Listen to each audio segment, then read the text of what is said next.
Welcome on the Cosmic Atom. What if I told you that the walls of your home hold a secret from God? That the ground under your feet may be an altar? Heaven has made its choice. Pay attention to me. Don't sell your house if it contains any of these 9 indicators. The longer you remain, the more money you'll make.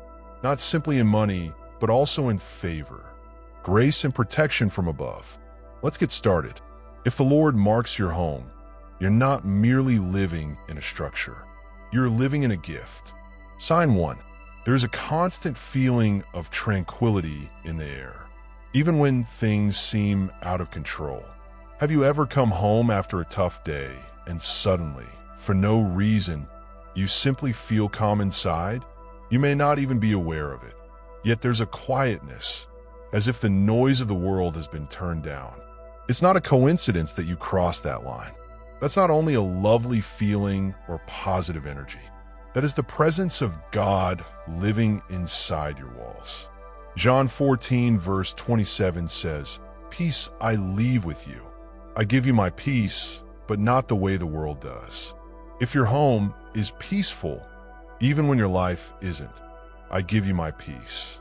That's a sign from the other world. Don't disregard it. Don't give it up for anything. You can't buy peace like that.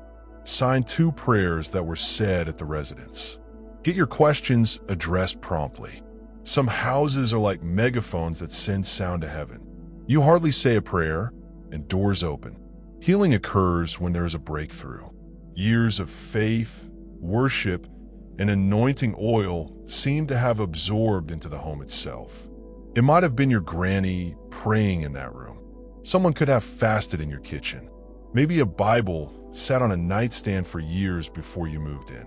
You may pass on holy ground.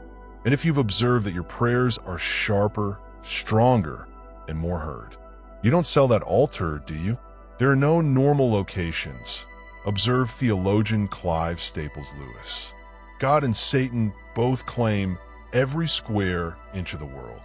If your home is a site where prayers reach heaven with fire, then God has seized that land for himself. Sign number 3. People who don't know you come in and comment, "It feels different in here." Listen carefully to what other people say about your house, particularly those who aren't religious or don't know the Lord. When people walk in and stop for a second, take a big breath, stand motionless, and say something like, "I don't know why, but it feels peaceful in here," they're giving testimony without understanding what they are feeling. Is the Holy Spirit lingering and brooding as he did at the beginning of creation in Genesis chapter 1? Your furnishings and lighting don't have anything to do with these emotions. This is about the spiritual ambience in your house that makes even non-believers feel secure. There's a reason. God's presence is not just for you. He's also utilizing your house as a safe place for other people. That makes your home more than just a place to live. It makes it an indication of miraculous supply. When you live there, this happens. Pay careful attention, because this one will touch home for a lot of you. Have you ever thought about that? Things have simply been working out in ways that don't make sense ever since you moved into that place. You're not earning a lot of money, but the bills keep being paid. You went through a lot of financial trouble, but you've never drowned. Food could multiply. Jobs could arrive at just the perfect time. You could have lost someone, been sick, or lost your job. And yet you are still here, still covered. That isn't luck. That's a provision. And supply is one of the clearest evidence that God has blessed a place. In Deuteronomy 11 verses 11 to 12, it says God spoke about a place he picked for his people. It is a land of hills and valleys that God cares for and drinks water from the rain from heaven. What if your home is a piece of land the Lord your God cares for? What if it's not about your job stability, your pay, or your savings, but about the roof over your head? If you've only known stability in that home, remain there. You may not be able to see what God is doing yet, but your house could be under the shadow of his hand. Don't go out from beneath it. When you sleep there, 5 dreams and visions grow sharper. This is one of the most holy indicators. although most people don't pay attention to it.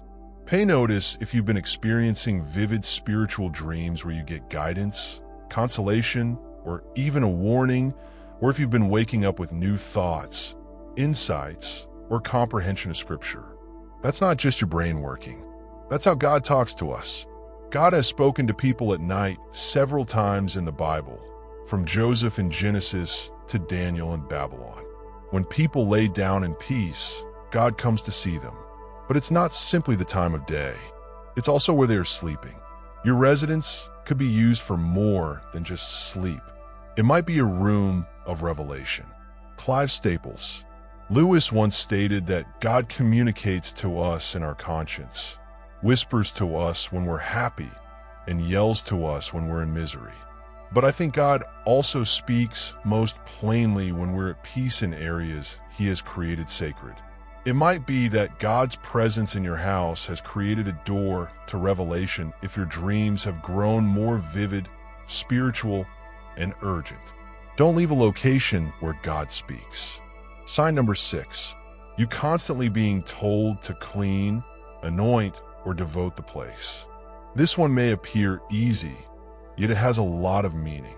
Have you ever had the sudden need to pray over your house, go around the room singing, reading the Bible, or even anointing the doorpost with oil? Have you ever felt the need to clean not only your body, but your mind as well? When the Holy Spirit tells you to take back your house, it's because the Lord is making it His home. The Lord told Moses what to do in Exodus 40 verse 9. Use the anointing oil to bless the tabernacle and everything in it.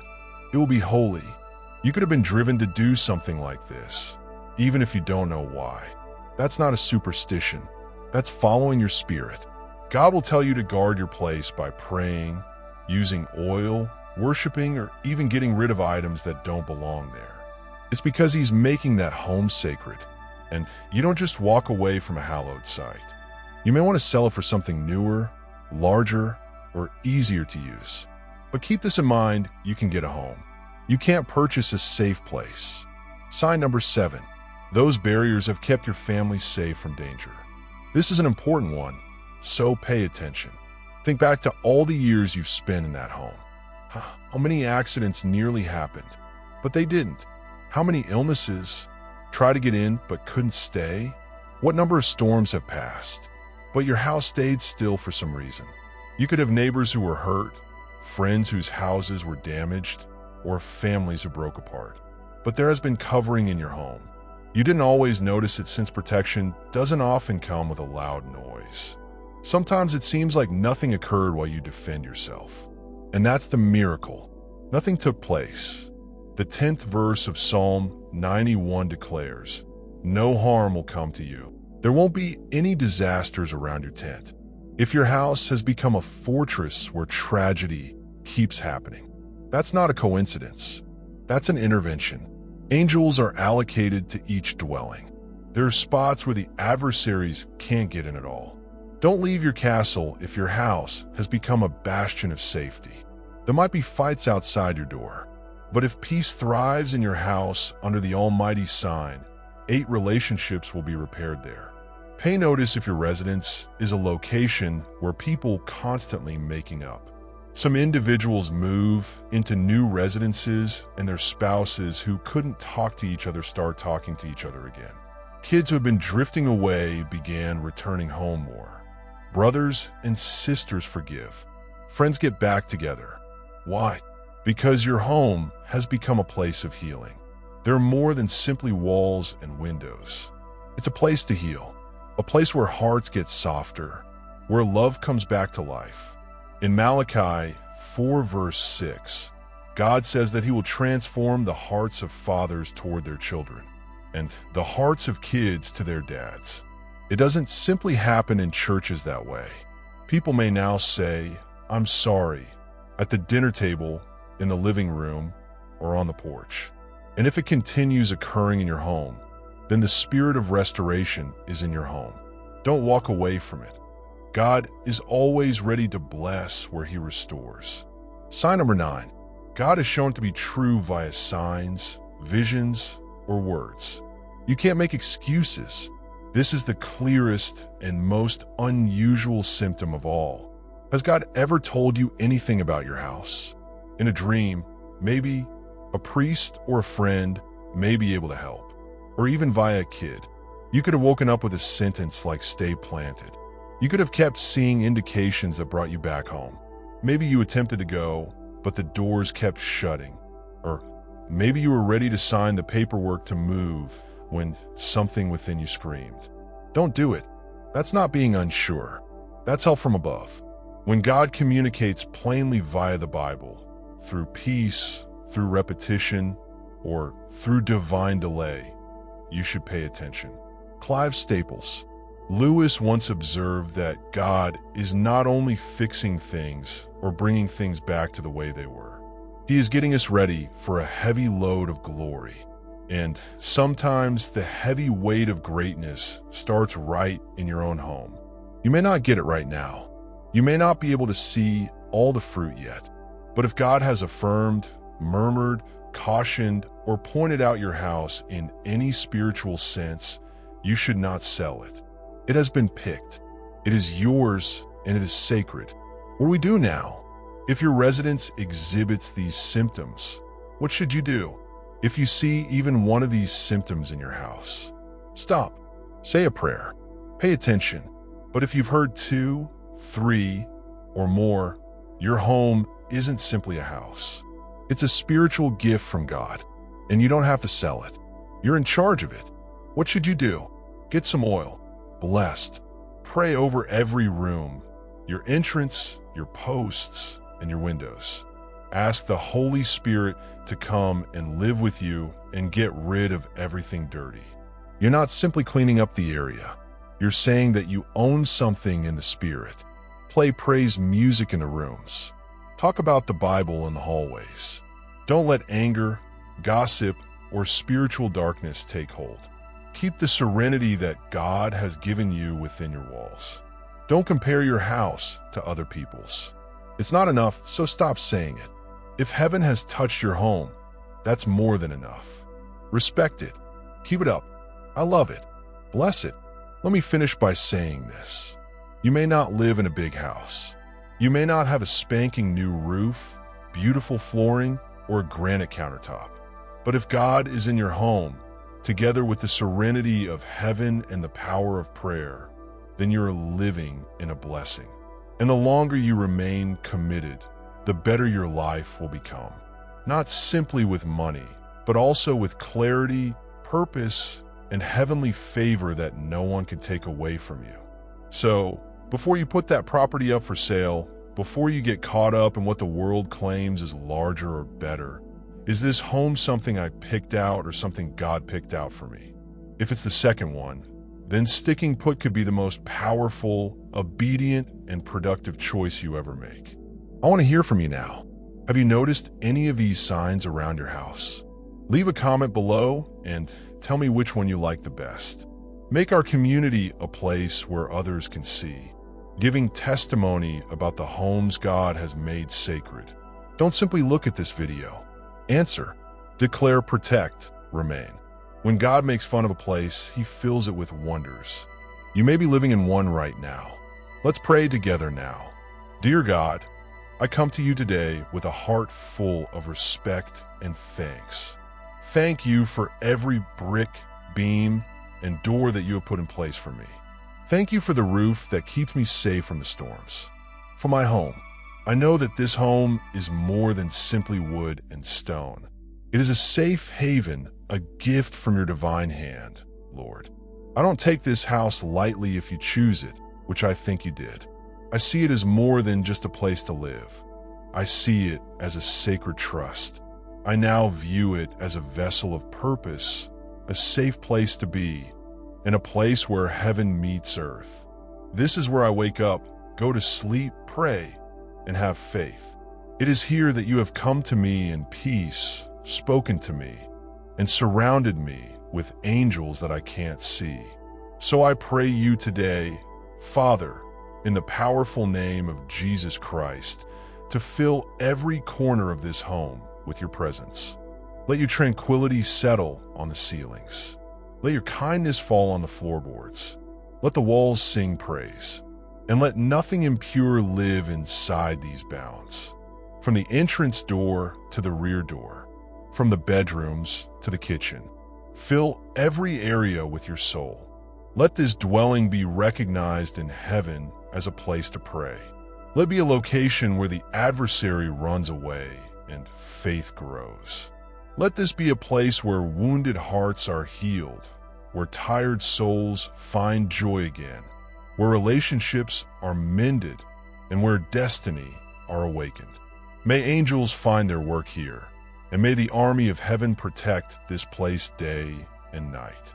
I pray for everyone who lives here and everyone who comes through these doors. Let them feel your affection and know that you are close by.